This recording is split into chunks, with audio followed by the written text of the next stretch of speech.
That night, a man faced the fiercest storm of his life. His hands were torn, his eyes wild, and the only thing he held onto was a broken saddle strap, as if the past itself refused to let him go. Down in the valley, a widow stepped out into the rain with a trembling lantern, never knowing that by saving him, she was about to change everything she believed about mercy. Stay with me for just one more minute, and I'll tell you how one simple act of kindness can echo through the years and come back when the world needs it most. And if you believe that kindness can still shake the course of destiny, hit subscribe and tell me where you're listening from tonight. May your night be gentle before the next wind begins to rise.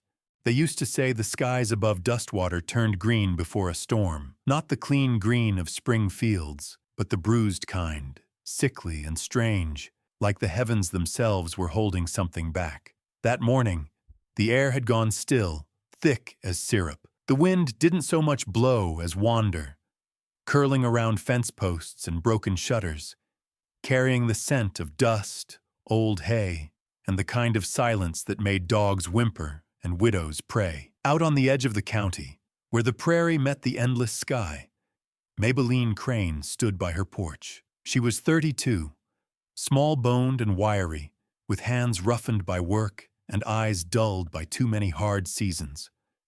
Her hair, once the color of ripe wheat, was now faded and bound beneath a scarf to keep the dust out. The air was dry, yet the smell of rain clung stubbornly, as though the earth itself was waiting for something terrible to break. Her ranch was little more than a weathered house, a slanted barn, and 5 acres of tired soil that had forgotten what harvest felt like. She had buried her husband, Thomas, 3 winters ago, after pneumonia took him quick and cruel. Since then, she had learned to talk less, hope less, and work until her body forgot how to ache. The only creature that still looked her in the eye was Daisy, her gray mare, 6 years old, strong but restless, with a white blaze down her nose and a streak of temper that could shame thunder itself. That morning, Daisy pawed the ground, nostrils flaring, her ears twitching toward something Maybelline couldn't yet hear. The hens had gone quiet. Even the wind had stopped pretending to move. Then came the sound, low, distant, rumbling, like a train buried beneath the horizon. She turned toward the west and froze. The sky had split open.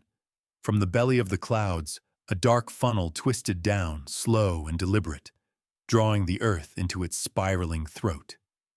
The sight of it made her knees weak. The air pressed against her chest, heavy and alive.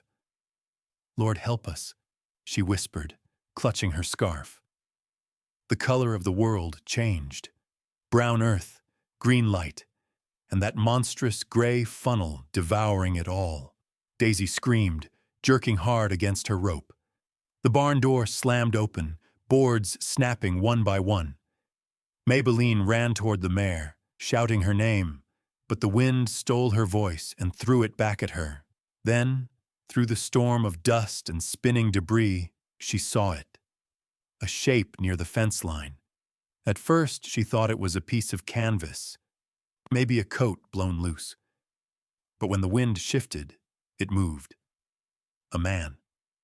Half buried in dirt and splinters, his arm twitched once, then fell limp.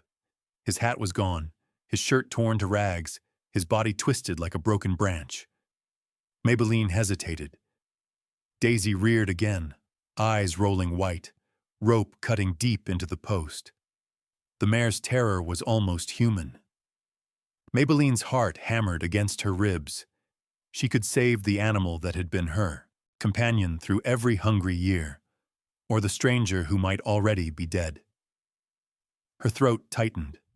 Her hands trembled on the rope. The wind screamed like a living thing. "Sorry, girl," she whispered, voice breaking. "Run if you can." And then she let go. She turned and ran toward the man, head low, skirt whipping around her legs. The ground shook. Nails and shingles tore through the air like bullets. She dropped to her knees beside him, coughing through dust and grit. His face was pale beneath the blood and grime, young, perhaps mid-30s, and his clothes, though ruined, were of fine make. Wool vest, tailored trousers, boots too polished for a field hand. "Can you hear me?" she shouted, gripping his shoulders. Nothing.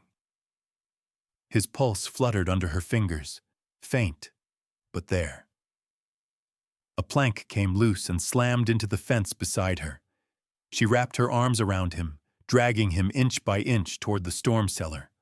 Her boots slipped in the mud. Every breath felt borrowed.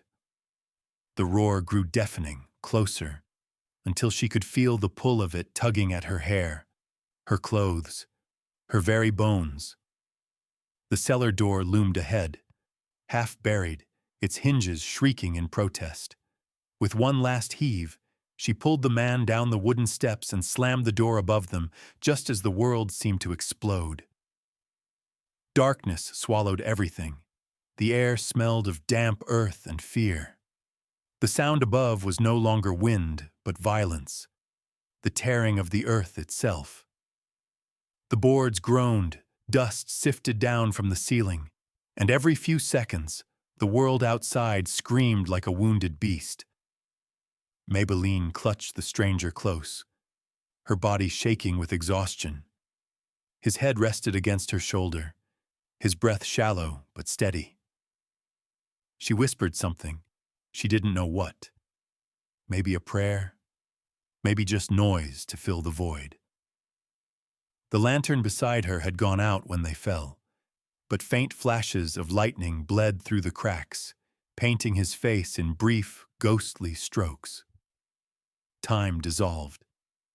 The storm raged and raged until it began to sound like memory, a faraway thing. When the silence finally came, it was heavy and wrong, thick with what had been taken. Maybelline's hands fumbled for matches.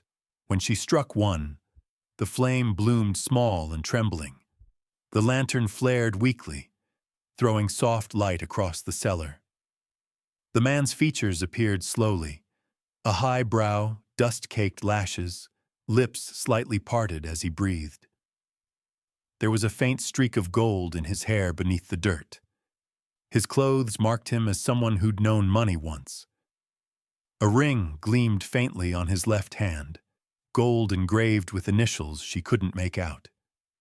She dipped her scarf into a small basin, pressed it against the cut on his forehead. His skin burned beneath her touch. "You're safe now," she murmured, "or what's left of safe." The lantern's glow dimmed and brightened with every gust of air seeping through the cracks. For a while there was nothing, just the soft rasp of breathing and the distant hiss of rain beyond the storm's wreckage. Then, slowly, the man stirred. His eyelids fluttered open, heavy with confusion. Eyes the color of pale ice met hers, wide, unfocused, and lost. He blinked, mouth moving soundlessly. She leaned closer, thinking he was asking for water. But then, from those cracked lips, came a whisper, dry as dust and sharp as splinters. Why? Just that one word, barely formed, yet it hung between them like smoke that refused to fade. Why this storm? Why him? Why her? The questions tangled in her chest, unanswered. Outside, the prairie shifted under the moonlight, trembling from what it had endured. Inside the cellar, two strangers breathed the same air, one awake, one haunted by a memory he could not name. And as Maybelline looked at the flickering lantern light trembling on his face, she felt something unfamiliar rise inside her. Not fear, not yet hope, but the quiet knowledge that her life had just changed. Then the flame went out. Dawn came as a kind of mercy, pale and trembling, spilling thin light across the wounded prairie. The wind had died, leaving behind a silence so heavy it felt sacred, as though even God was catching his breath. The land was unrecognizable. Fences torn, roofs peeled back. hay scattered like feathers. The air smelled of wet wood, broken soil, and the strange calm that follows ruin. In the dim hush of the cellar, the man stirred. Maybelline sat slumped beside him, her scarf loose around her neck, eyes red from a night without sleep. He turned his head slowly, as if afraid the world might tilt again.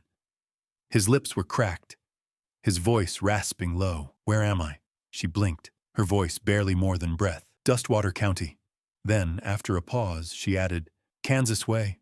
The man swallowed, nodding faintly as though the words meant something he couldn't reach. His eyes wandered over the lantern's dying flame, the dirt walls, her hands, strong, lined, dusted with dried mud. "And you?" he managed. "Maybelline Crane?" Her tone was careful, measured, like someone saying her name to a stranger who might not remember his own. He tried to sit, wincing as the motion pulled at his shoulder. The wound had dried, but his whole body ached with the dull certainty of survival. She helped him up, guiding him to a chair near the stove once they emerged from the cellar.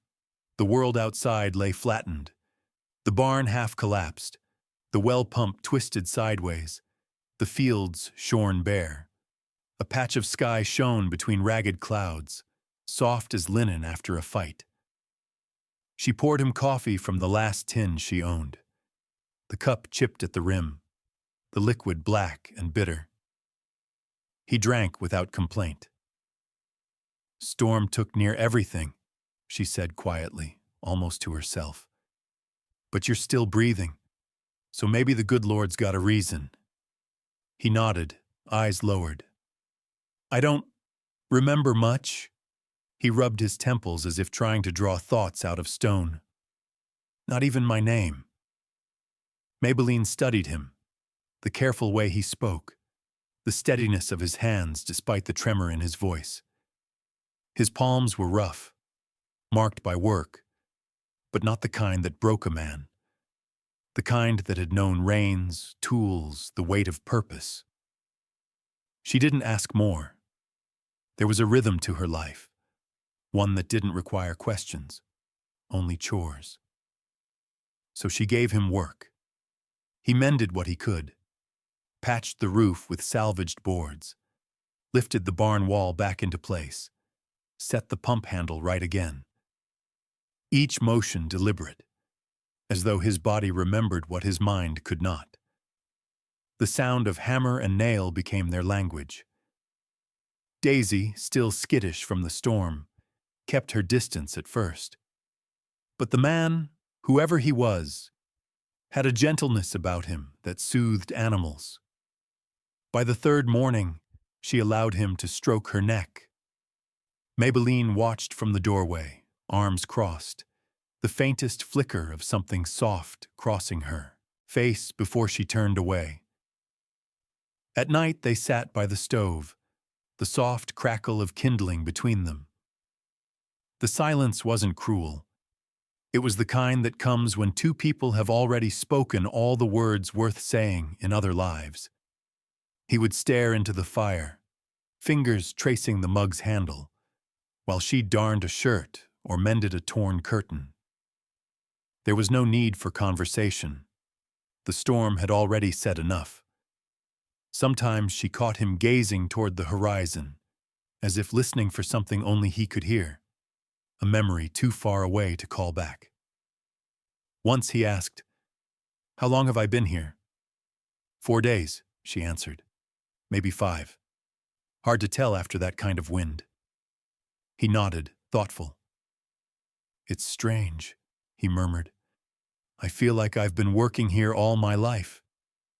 She smiled faintly without looking up. "Then you're learning quick." The days folded into one another, each one blurring like a watercolor left in the rain. He built, she cooked. He fetched water, she baked bread that didn't always rise. It was a small, unspoken partnership, the kind forged in the quiet after disaster. One afternoon, when the sun was kind enough to show its face again, Maybelline found him by the broken fence line. He was measuring planks, shirt sleeves rolled up, skin bronze under the light. She carried over a small cedar board, smooth and fragrant. You'll need this one for the corner post, she said, handing it to him. He turned it in his hands, smiling faintly. You want me to sign it? So you'll know it's mine when it falls apart again? The joke was light, but his tone carried an odd familiarity, like a man remembering how humor used to sound. He picked up her knife, its handle worn to the grain, and began to carve. Maybelline watched, the sound of the blade rasping steady against the wood. His movements were slow, precise, almost reverent, the hand of someone trained to make marks that mattered. When he stepped back, she saw it. Colt McCrae. The letters were clean, elegant, each stroke deliberate and sure. Maybelline's breath caught. Her fingers tightened on the fence post. That name, she'd seen it too many times to mistake it. Stamped in ink on every grain sack that came down from the freight station. McCrae Ranch, the empire that owned half of Dustwater County. She felt the blood drain from her face.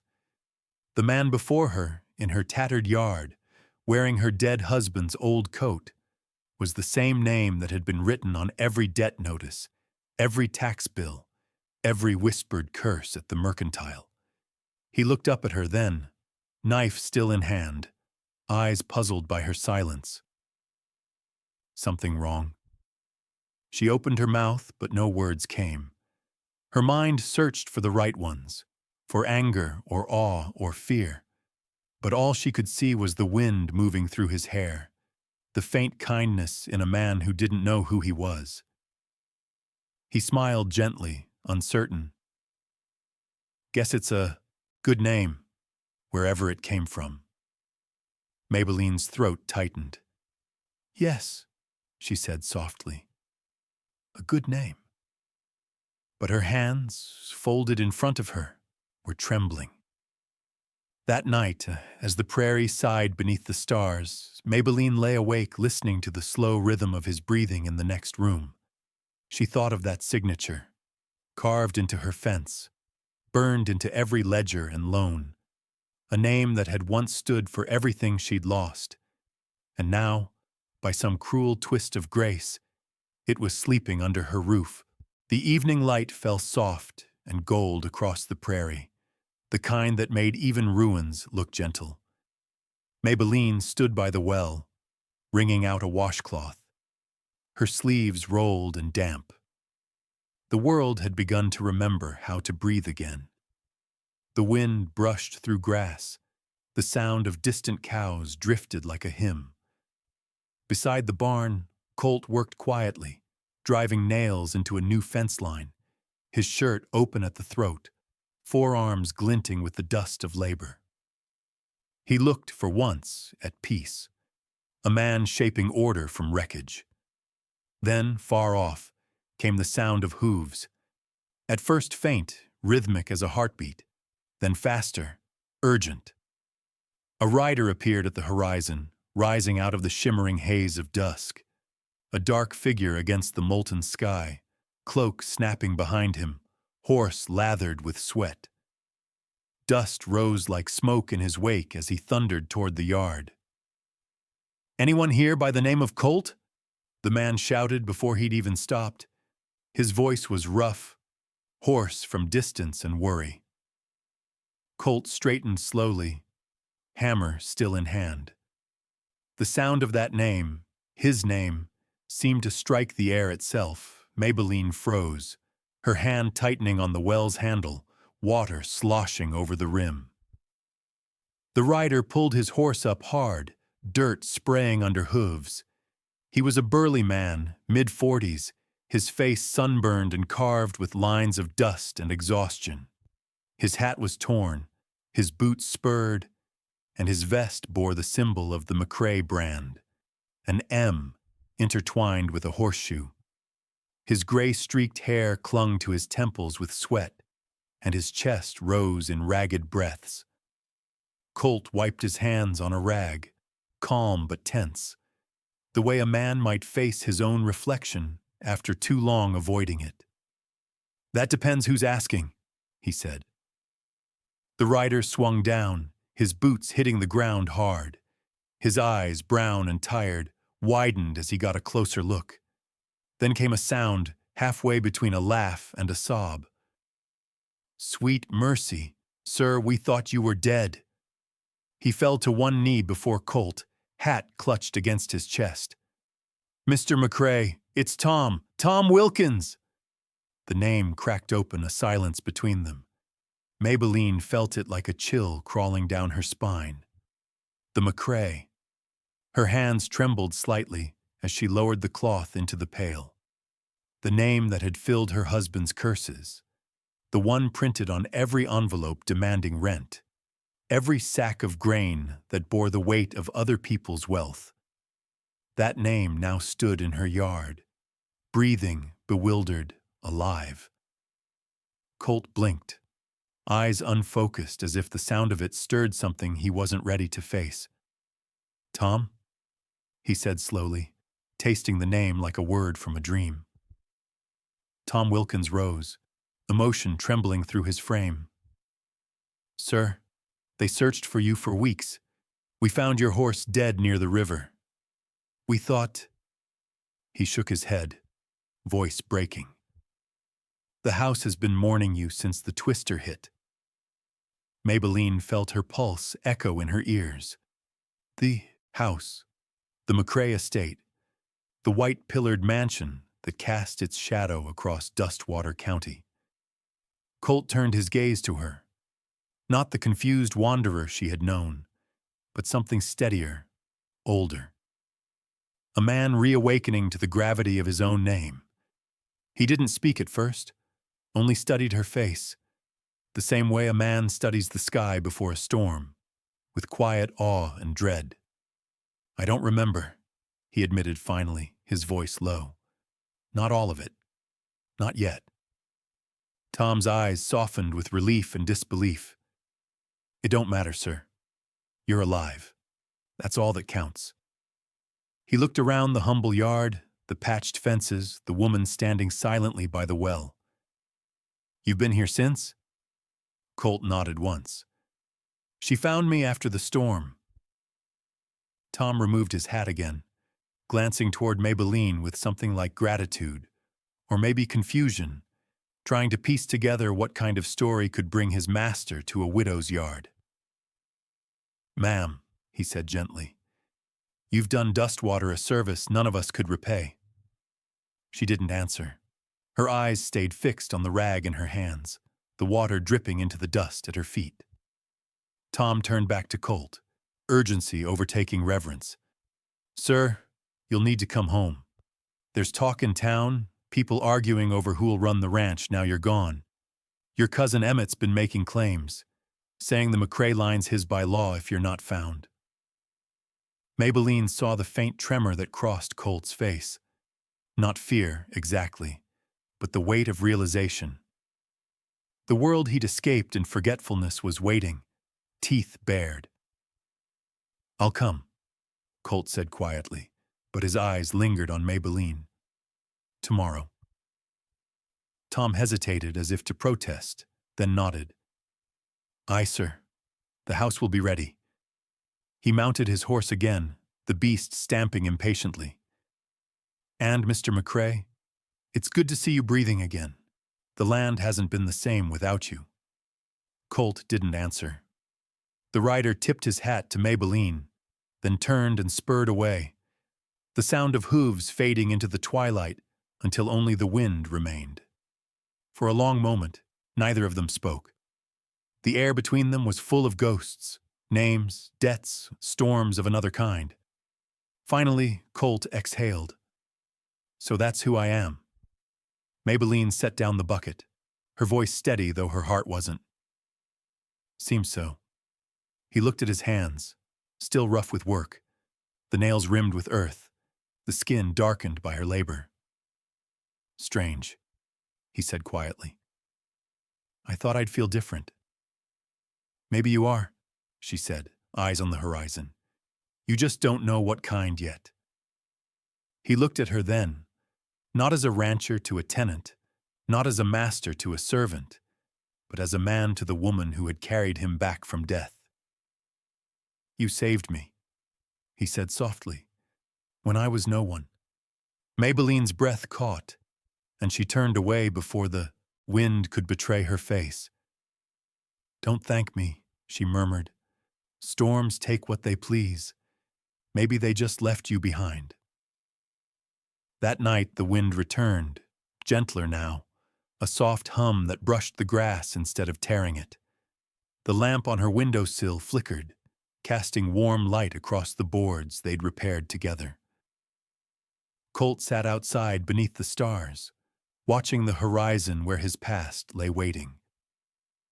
Maybelline lay awake, listening to the quiet rhythm of the wind against the house, her thoughts tangled like roots beneath dry soil.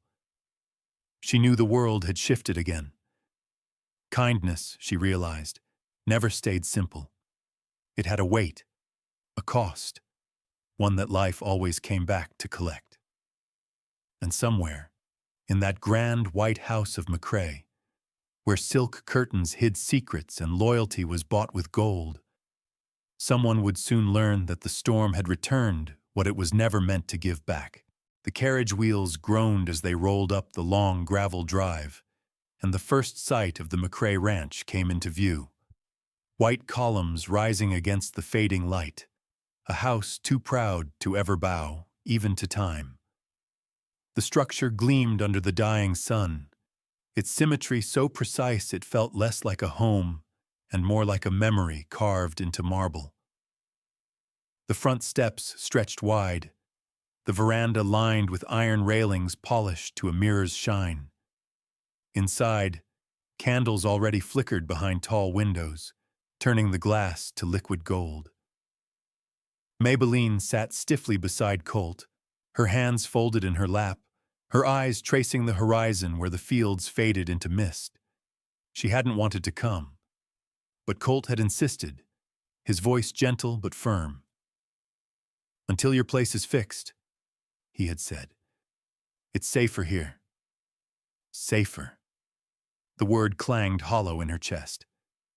When the butler opened the door, the smell of beeswax and lilies drifted out. A chandelier hung from the ceiling like frozen lightning, every crystal catching fire in the lamplight. The floor gleamed, so clean it reflected the strangers who crossed it. Maybelline paused at the threshold, her boots dusted, her shawl plain, her presence too real for the marble world that waited beyond. "Miss Crane?" came a voice smooth as polished glass. A woman descended the staircase, tall, slim, wrapped in gray silk that shimmered like smoke. Her hair, the color of ash blonde, was pinned with jeweled combs that caught the light when she moved. Josephine Vale, the housekeeper of the McCrae estate. 40, maybe less, with eyes the color of frost and a smile that never fully opened. "Such generosity," she said sweetly, her gaze flicking from Maybelline's shoes to the hem of her dress. "Taking in the poor, how very noble." Maybelline met her eyes, steady but silent. She nodded once, not in gratitude but in endurance. Colt's voice cut through the tension. "Josephine, this is Miss Crane. She'll be staying until the cabin's repaired." "Of course," Josephine replied, lips curving. "We'll see to it she's comfortable." That word, comfortable, carried the weight of a threat wrapped in velvet. Dinner that night was a ceremony of elegance and poison. The long table gleamed with silver, reflections trembling in candlelight. Men in fine coats and women in silk leaned close to whisper, their laughter soft but sharp. The smell of roasted lamb mingled with perfume and deceit.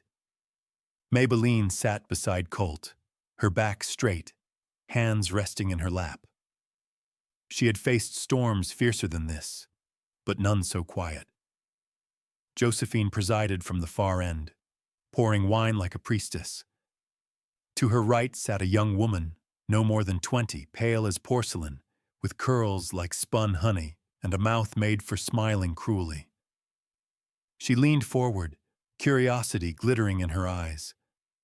"Tell us, Miss Crane," she said, her tone honeyed but edged. "How does one go from milking cows to dining with kings?" A soft ripple of laughter followed, brittle and mean.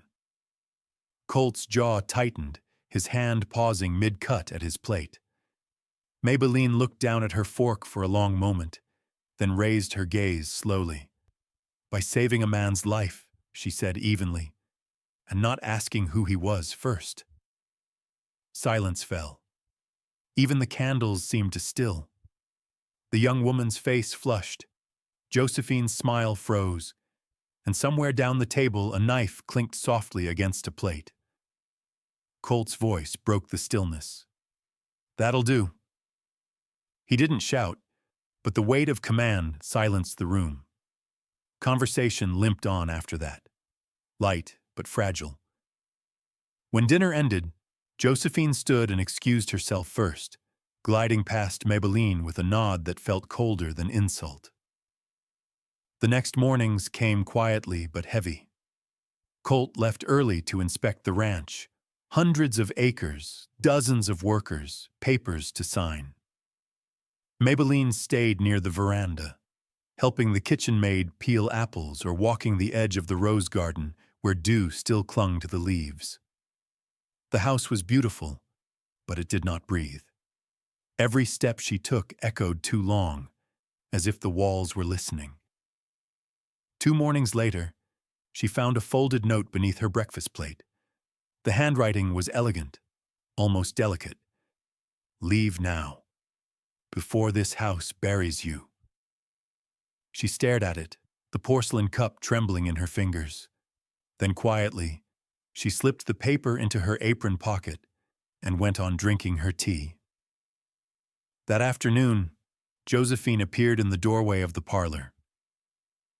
"Miss Crane," she said sweetly, "would you join me for tea? The garden room has the best light this hour." Maybelline hesitated, but politeness and pride forced her to accept.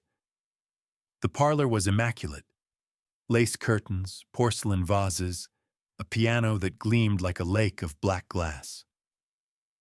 A silver tray sat on the table, 2 cups steaming, the faint aroma of jasmine and something faintly bitter.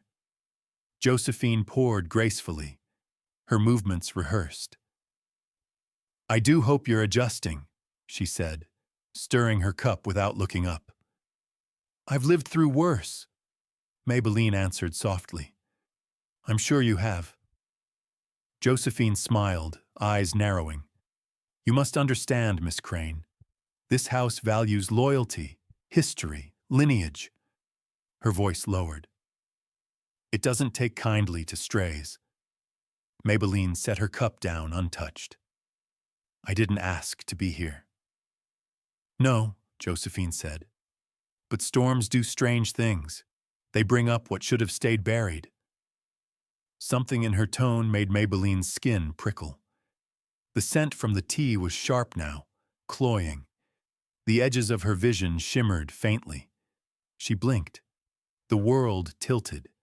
The porcelain cup slipped from her grasp, shattering against the carpet. "Miss Crane." Josephine's voice was light, almost concerned. She leaned back in her chair, fingers clasped. "Oh dear, you must be exhausted." The sound of hurried boots thundered down the hall. Colt burst through the doorway, his coat unbuttoned, breath ragged. He caught Maybelline before she fell, lifting her into his arms. Her eyes fluttered, her skin pale as parchment. "What happened?" he demanded, voice rough as gravel. Josephine rose slowly, smooth as smoke. "Why, nothing, sir. I offered tea." She must have overexerted herself. Her expression was calm, composed, but her gaze met his for the briefest instant, and in it, something flickered. Satisfaction, cool and unrepentant. Colt looked down at Maybelline, then back at Josephine. The storm that had once lived in the sky now burned in his eyes. For the first time since Dustwater's winds had howled, the thunder had found its voice again, and it was his.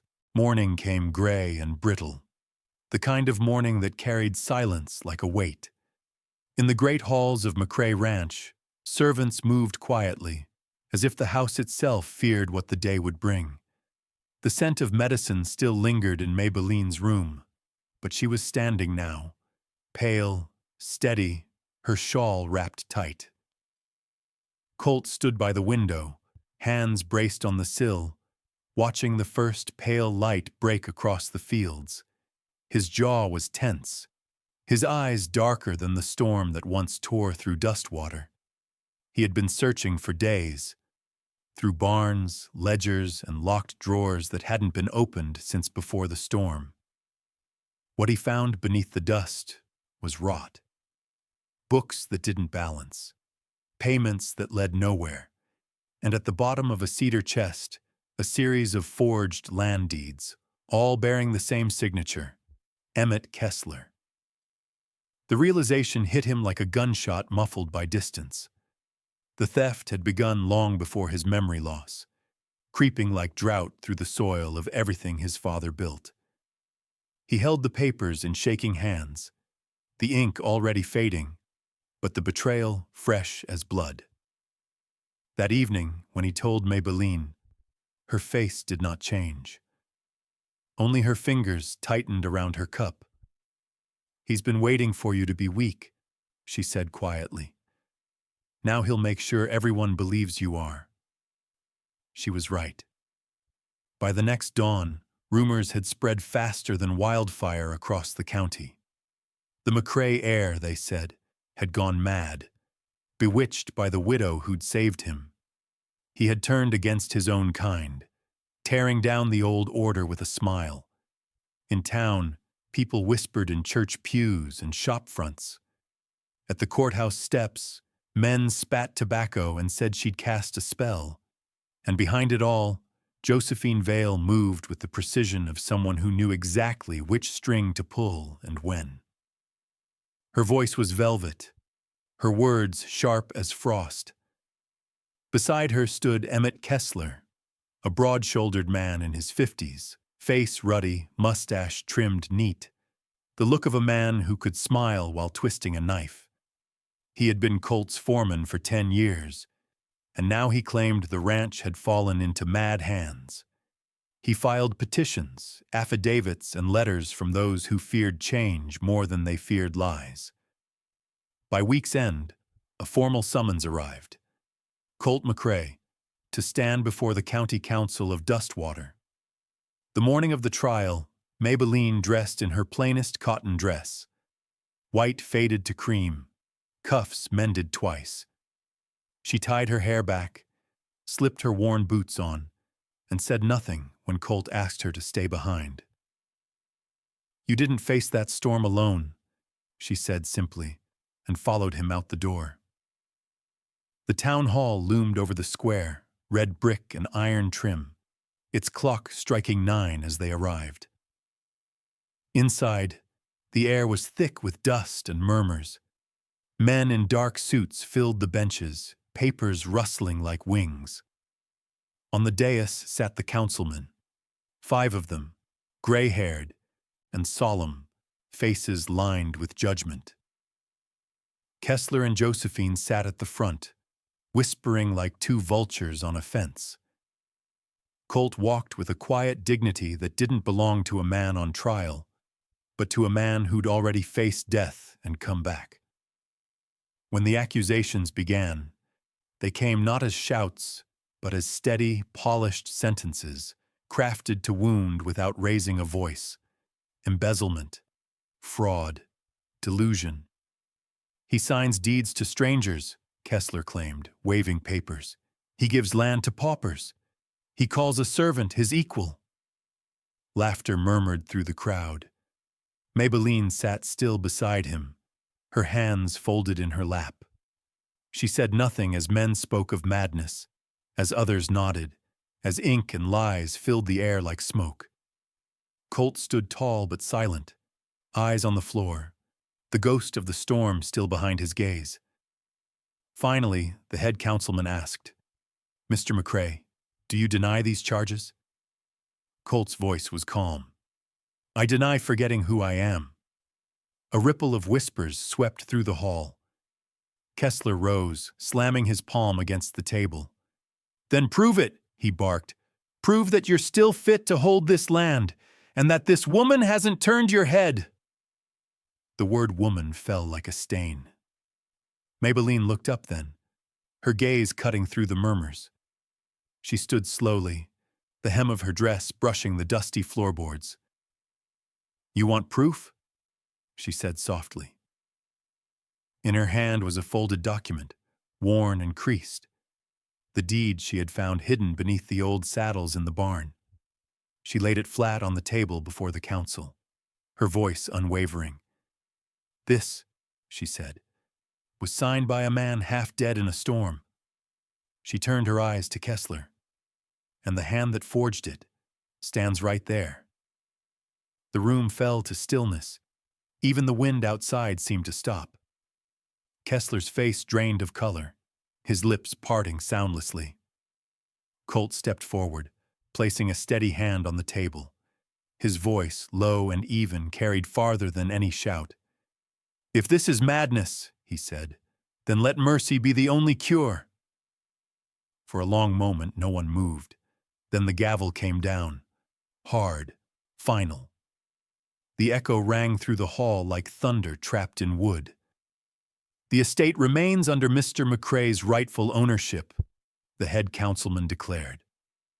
Murmurs rippled through the crowd, shock, resentment, grudging respect. Colt stood still, shoulders eased for the first time in weeks.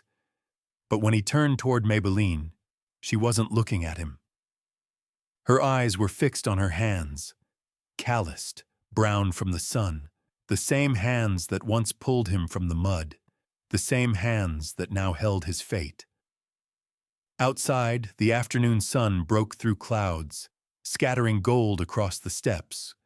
The air smelled faintly of rain, or maybe of something cleaner, newer. Colt reached for her hand, but she didn't move. She was staring at the horizon, as if she could already see the cost of what they'd won. Kindness, she thought, was never lost. It only changed shape. From saving a life, to standing in a courtroom, to breaking the chains of silence that power had built. And somewhere deep within her, she knew, storms never truly end. They just learn new ways to come back. The morning after the trial broke clean and silver, washed by rain. The clouds had emptied themselves through the night, leaving the air clear, sharp, and smelling faintly of new beginnings. From the steps of the courthouse, Colt watched as deputies led Emmett Kessler away in chains. The man who once strutted through the McCrae barns now stumbled, mud splattering his boots. His defiance had drained out, leaving behind only disbelief, the quiet ruin of a man who thought power could outlive truth. Josephine Vale was nowhere to be found. Her room stood empty at dawn, perfume still clinging to the curtains, a single glove left on the vanity like an afterthought. No one saw her leave. Some said she fled east on the morning stagecoach. Others whispered she disappeared into the fog behind the river bend. But by midday, her name had already turned to silence, another ghost swallowed by Dustwater's memory. And so the house, that grand white monument of arrogance and inheritance, began to breathe again. For years it had stood polished and lifeless, but under new hands, it changed. The chandeliers dimmed to softer light, the velvet curtains gave way to sun and dust, and the halls that once echoed with gossip filled instead with work and the faint sound of laughter. Colt sold the marble horses and the gilded mirrors, sent away the imported silver that had never once seen a day's hunger. With the money, he mended roofs, bought new seed, and one by one called the tenant farmers to the porch. The same men who had bowed to his father's overseers now stood beside him, hats in hand, unsure what to make of this quiet reckoning. He spread out the maps on the table, tracing his finger along the borders that once divided power from poverty. "Land," he said, voice steady, "belongs to those who love it." There was no applause, only stunned silence, the kind that means something larger than gratitude. Then, one by one, the men nodded. In that nod lay forgiveness, respect, and the soft beginning of a different kind of loyalty. That evening, as the last wagon rolled away carrying the old family portraits, Maybelline stood at the gate watching the light fade. The wind stirred the lavender she'd planted weeks before, and for the first time in her life, she thought the scent of Dustwater was not of dust, but of renewal. She turned to find Colt standing behind her, sleeves rolled, collar open, a faint tiredness in his face that made him seem both younger and older. "Your father would never have said that," she murmured, her voice carrying the warmth of both admiration and ache. He nodded, a half-smile ghosting his lips. That's why it matters now. They built their home far from the marble pillars, on a ridge overlooking the valley where the storm had once torn the earth apart. The land there still bore scars, long dark streaks where lightning had burned the soil, but grass was growing again, pale and patient. Colt built, the frame himself, each beam measured and sanded smooth. Maybelline painted the shutters blue-gray, the color of the sky before rain. A small corral took shape near the slope. Daisy, her mare, now older and calmer, grazed nearby with a foal at her side, chestnut with a white blaze on its nose, curious and gentle. Life, it seemed, had returned in quiet ways. Days found their rhythm again. The clatter of hammer against nail, the soft scrape of Maybelline's hoe through the soil, the scent of stew rising from the stove. Evenings were for stillness, the kind that comes when there's nothing left to prove. Sometimes Colt read from the worn family Bible. Sometimes she hummed the same tune she used to sing to herself during storms. The world, for once, did not demand more from them than what they could give. One afternoon, the wind came down from the ridge, warm and easy, tossing her hair as she knelt by the porch, planting lavender. The sun hung low, gold spilling across the valley. Colt was at the fence line, hammering a post into place, his back glistening with sweat, the steady rhythm of labor turning to music against the hush of summer air. She wiped her palms on her apron, stood, and called out softly, "Colt." He looked up, squinting against the light. "Yeah?" She hesitated a moment, her voice caught between laughter and wonder. "We might need another room." He frowned, leaning on the hammer. "Another room? What for?" Her hand moved slowly to her belly, eyes glinting in the sun. "For the three of us." The hammer slipped from his fingers, hitting the ground with a dull thud. For a heartbeat, the world held its breath. Then his laughter broke through, bright and unguarded, the sound rolling down the hill like the first rain after drought. He crossed the yard in wide strides, caught her by the waist, and lifted her off her feet as the wind spun around them, carrying lavender petals into the sky. "God help me," he whispered against her hair, his voice thick with joy. "If I ever forget this feeling." That night, light flickered in the window of their new home. Not the cold light of chandeliers, but the soft, trembling glow of a single oil lamp. Through the open window drifted the smell of earth and wood smoke, of something built, not bought. The flame swayed gently, golden and alive, painting the walls with warmth. Outside, the ridge was quiet.